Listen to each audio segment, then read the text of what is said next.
welcome his guests, his mother and father, Ginger and Baxley Chew, his grandmother, Margaret Chew, his sisters, Virginia and Stella, family friend, Kristen Weston, and also the Splashers.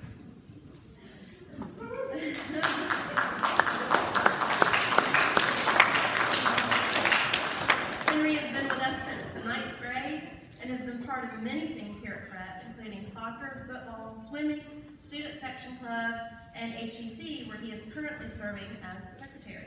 Outside of school, Henry participates in church league basketball for Good Shepherd, and he loves fishing at the cabin.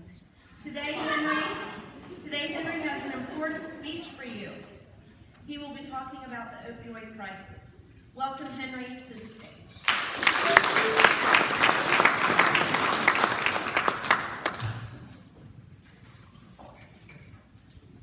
WebMD has labeled the opioid crisis as the, quote, top health story of 2018.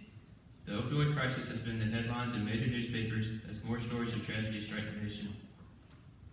Over 49,000 people died in 2017 from opioid use, a 410% increase from 12,000 opioid-related deaths in 2002. Several of you have probably been affected by someone who has abused opioids. It is not just painkillers that are crippling communities, but also heroin, and more recently fentanyl, that have contributed to the opioid crisis. What are opioids exactly? Well, opioids are a class of drugs that naturally occur in the opium poppy plant. Opium, a naturally derived opioid from the poppy plant, has been used for thousands of years as a medicine for pain relief and sleep. At the start of the 19th century, it began to be used recreationally in the U.S. until its peak of use in the late 19th century. In 1914, legislation was passed by the U.S. government to control opium sales. The drug was so popular that it's made its way into the novel The Wizard of Oz, which was written at the peak of opium use.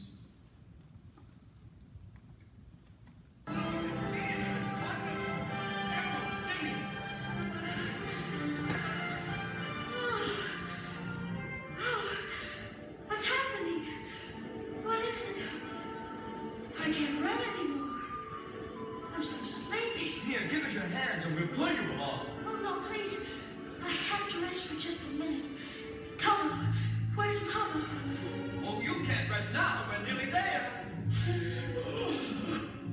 Don't cry. You'll rust yourself again. Come to think of it, 40 weeks wouldn't be bad. Don't you start it, too.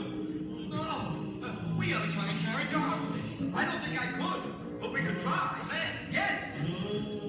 Gosh, now look at him. This is terrible. Here, Tin Man, help me. Hold it.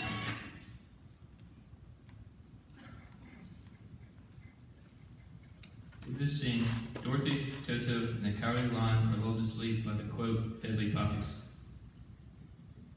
Starting in the 1970s, more powerful opioids were beginning to be developed. Scientists have begun to synthesize opioids from the opium poppy plant to create even stronger drugs than morphine and opium. They created these drugs primarily for pain relief. This pain relief occurs when opioids bind to receptors in the brain that block out pain that naturally occurring opioids in the body cannot. Doctors prescribe these powerful drugs to patients after surgeries or injuries that cause severe pain. For example, when someone has their wisdom teeth removed, they are prescribed Vicodin for the pain. For those with more severe pain, people are prescribed more powerful drugs, such as Oxycontin, to make the pain bearable. Otherwise, these people would be suffering severe pain constantly. Along with the pain relief that these drugs can provide, opioids produce several other side effects, including nausea, drowsiness, slow breathing, and unfortunately, a feeling of euphoria, which can lead to addiction. Opioids can be taken as naturally occurring opium, prescription drugs, or as more dangerous opioids, such as heroin or fentanyl. The first wave of the opioid crisis began in the late 20th century. Synthetic opioids were beginning to be researched, and prescription opioids became widely available. Doctors would prescribe painkillers loosely and in large amounts to treat patients suffering from pain. Some common pains that people were suffering could be treated with over-the-counter drugs, such as ibuprofen, but doctors continued to prescribe opioids. Others actually needed opioids, though. Some of the opioids that doctors would prescribe patients include Percocet, Oxycontin, Vicodin, and codeine, all of which are still prescribed today. In 1992, over 112 million opioids were prescribed. In 2012, 282 million opioids were prescribed. This is a 250% increase in opioid prescriptions between 1992 and 2012. Most of the time, the use of painkillers prescribed are necessary to help people with chronic pain. Unfortunately, though, many people abuse the opioids they are prescribed. Just 3 years ago, in 2016, 11.4 million Americans misused prescription drugs. So, how does one become addicted to painkillers? Long-term use leads to a tolerance build-up and dependence, which requires stronger and bigger doses of opioids. Oftentimes, these people who have built up their tolerance are dependent on opioids, turn to heroin to get high. Around 2010, the use of heroin skyrocketed. Heroin began to flood the streets of the U.S. at this time, becoming many new users on the way. In fact, 3 out of 4 heroin users started out addicted to painkillers. Since almost no heroin is produced in the U.S., it has to be brought to the country.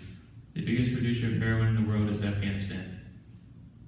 In the 1990s, Afghanistan produced up to 90% of the world's heroin.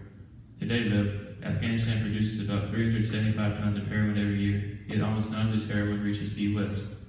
Heroin produced in Afghanistan is smuggled into Europe, Africa, and Asia.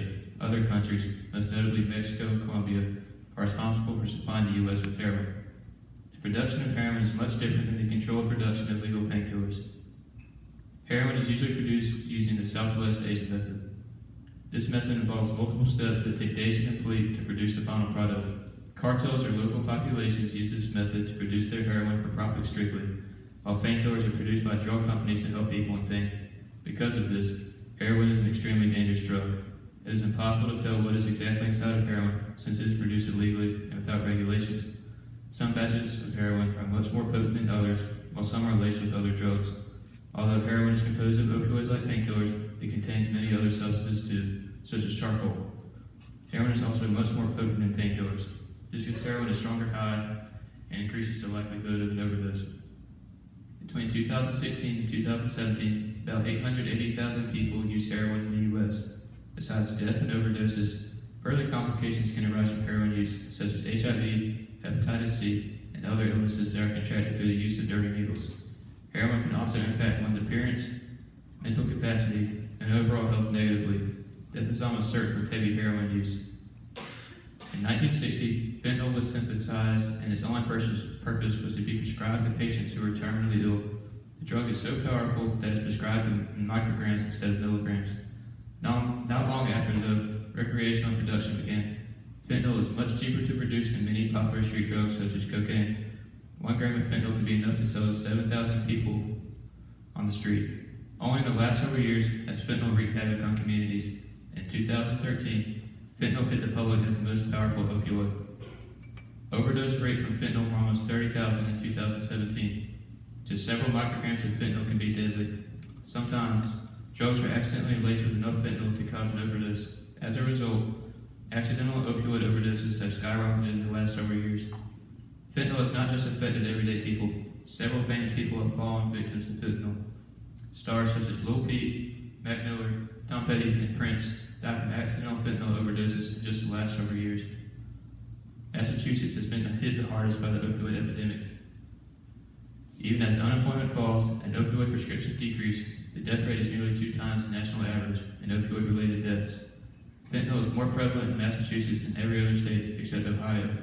It is unknown why this has happened, but the results of the influx of fentanyl in Massachusetts has been obvious. It is not just Massachusetts that is suffering, but every state is suffering from the epidemic one way or another.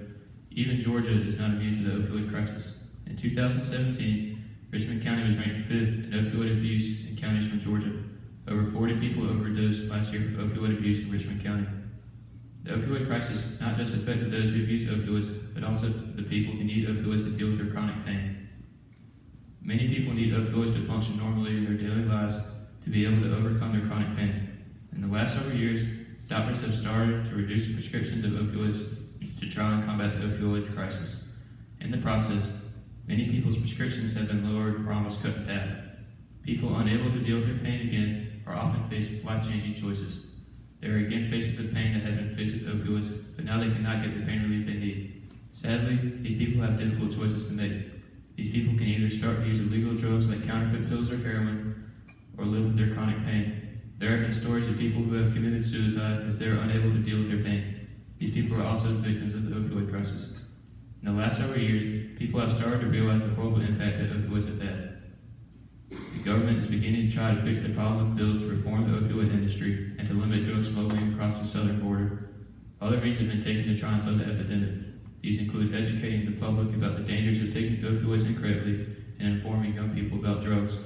In the last several years, naloxone has been synthesized with the sole purpose of reversing the effects of opioids. People who have overdosed on an opioid can be given naloxone to reverse the overdose and have their lives saved. There are even commercials on TV for naloxone for people to buy. This is how widespread the epidemic has become. Thousands of people have been saved thanks to naloxone. The opioid crisis has affected people from all walks of life. It has affected the poor, the rich, the famous, the average person, men, women, and all ethnicities. I've even had an uncle and a cousin who were both addicted to Oxycontin and have since recovered thanks to rehab programs, but not before it wreaked havoc on their lives. The opioid epidemic is a public health crisis, but hopefully average people like us can make a difference and help fix the issue in the future. Thank you.